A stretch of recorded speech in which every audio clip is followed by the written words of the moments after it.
Şu anda inşaat sektörü dip seviyesini yaşıyor.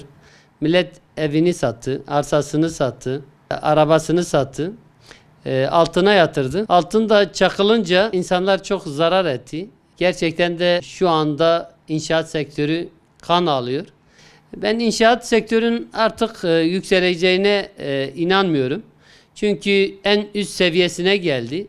Onun için inşaat sektörü gerilemese bile böyle bir sürü devam edecek. Altını 8.250'de yapan var, 7.400'ler yapan var. Altın çakılıca satmak istemiyorlar, çok zarar ediyorlar. Altının biraz yükselmesini bekliyorlar. Yükselirse belki inşaat sektörünün önü de açılır. Yaklaşık 8 senedir imarla ilgili çok büyük sıkıntılarımız var. Batman 3 kere revizyona giderken, Diyarbakır her zaman kendini yenilerken, Siirt maalesef inşaat sektöründe imar konusunda hep geri kalıyor. Bir şehrin gelişmesi imardan geçer, altyapıdan geçer, ulaştırmadan geçer. Maalesef yetkililerimiz kulaklarını tıkamış, gözlerini kapatmış.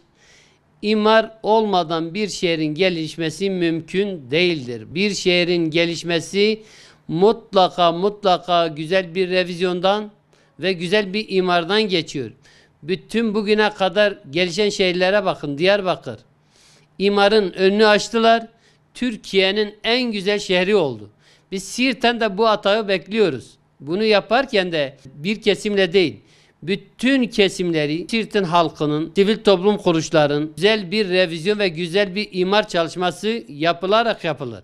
İnşaat sektörünün durmasının en büyük sebeplerinden biri de imardır. Eğer bir revizyona giderse o şehir gelişir, inşaat sektörünün önü de açılır ve herkes kazanır. Yani bir kesim kazanmaz.